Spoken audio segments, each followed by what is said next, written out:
Hello नमस्कार दोस्तों, एक बार फिर स्वागत है आपका मेरे यूट्यूब चैनल पर।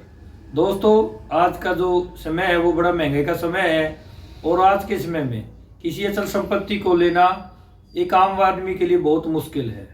दोस्तों, यहाँ पर हमारा अचल संपत्ति से जो मतलब है वो प्लाट, मकान या दुकान से है। ऐसे में जब कोई व्यक्ति किसी अचल संपत्ति को खरीदता है तो उस व्यक्ति की सारी जीवन भर की पूंजी उसमें इन्वेस्ट हो जाती है या उसमें वो लगा देता है। ऐसे में यदि उस प्रॉपर्टी पर कोई व्यक्ति कब्जा कर लेता है तो उस व्यक्ति को बहुत सी समस्या का सामना करना पड़ता है और यदि उसके खिलाफ, वो कब्जे के खिलाफ कोर्ट में जाता है तो हमारे सिस्टम में उसको बहुत साल लग जाते हैं और वो उस सिस्टम से थक जाता है। तो दोस्तों, आज वीडियो में हम बात करेंगे कि अपनी प्रॉपर्टी से अवैध कब्जा कैसे जल्दी से हटवाया जा सकता है। इससे पहले हम वीडियो शुरू करें, आपको बता दें, यदि आप भी लीगल टॉपिक में इंटरेस्टेड हो हमारे चैनल को सब्सक्राइब कर लें, बेल आइकन को जरूर प्रेस कर लें ताकि हमारे द्वारा बनाई गई कानून के ऊपर नई वीडियो की जानकारी नोटिफिकेशन सबसे पहले आप तक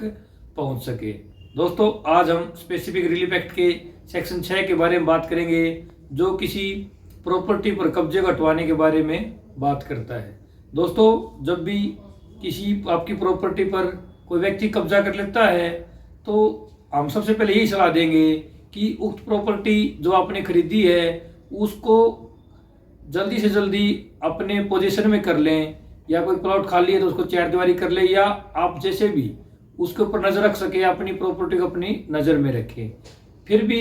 यदि कोई व्यक्ति उस प्रॉपर्टी पर कब्जा कर लेता है तो आप जल्दी से जल्दी उस व्यक्ति के खिलाफ पुलिस में शिकायत करें, उसके खिलाफ एफआईआर दर्ज करवाएं और साथ में एक case section 6 specific relief act में अपनी कोर्ट में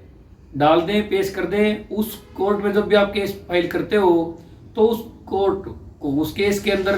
जल्दी जल्दी सुनवाई करनी होती है और कोर्ट कुछ ही सुनवाई के दौरान आपके पक्ष में डिक्री जारी कर देता है। दोस्तों, इस केस की जो सेक्शन 6 स्पेसिफिक रिलीफ एक्ट है उस केस की सबसे महत्वपूर्ण बात यह है कि इस केस की कोई अपील या रिवीजन नहीं होती और ये अपने आप में एक फाइनल डिक्री या जजमेंट होता है। दोस्तों, अब हम बात करते हैं कि इस केस को पेश किसके खिलाफ नहीं किया सकता, या ये जो वाद है या केस है वो किसके खिलाफ पेश नहीं किया सकता। दोस्तों, सरकार के खिलाफ ये केस पेश नहीं किया जा सकता है, अर्थात यदि सरकार ने आपके किसी प्रॉपर्टी, मकान या जमीन पर कब्जा कर लिया है तो उसके खिलाफ ये केस पेश नहीं किया जा सकता। और ना ही ये जो केस है वो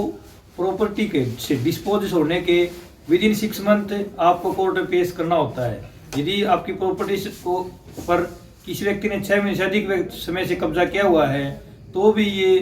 केस कोर्ट में पेश नहीं किया जा सकता। दोस्तों, यहाँ पर हम क्लियर कर दें कि आप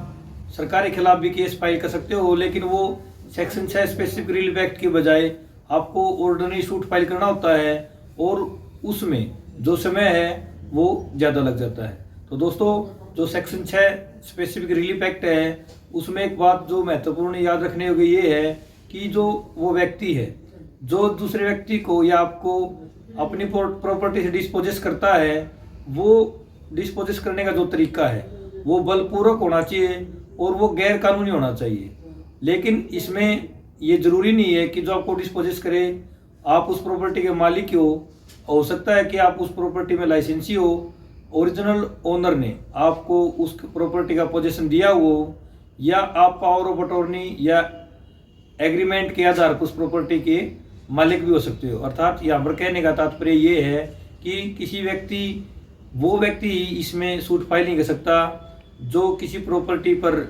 मालिक है, बगैर उसके अलावा जो व्यक्ति उस प्रॉपर्टी का कब्जा भी है, चाहे वो मालिक ने पावर ऑफ अटॉर्नी के माध्यम से दिया हो या आप उसके लाइसेंसी हो या किसी अन्य प्रकार से आप उस प्रॉपर्टी के पोजेशन में आए हुए हो, तो आप पोजेशन के आधार पर भी जो व्यक्ति ने आपको डिस्पोजेस किया उसके खिलाफ सेक्शन 6 स्पेसिफिक रिलीफ एक्ट का केस फाइल कर सकते हो। तो दोस्तों, आज वीडियो में हमने बात की कि प्रॉपर्टी से अवैध कब्जा कैसे हटाया जा सकता है और साथ में हमने सेक्शन 6 स्पेसिफिक रिलीफ एक्ट के बारे में बात की। जो व्यक्ति उस प्रॉपर्टी का मालिक है या जो व्यक्ति उस प्रॉपर्टी की पोजीशन में है वो भी उस व्यक्ति के खिलाफ ये केस फाइल कर सकता है जिसने आपको अपनी प्रॉपर्टी से या आप कब्जे से डिस्पोजेस किया हुआ है। लेकिन इसमें जो बात याद रखनी है वो ये है कि ये सरकार के खिलाफ पेश नहीं किया जा सकता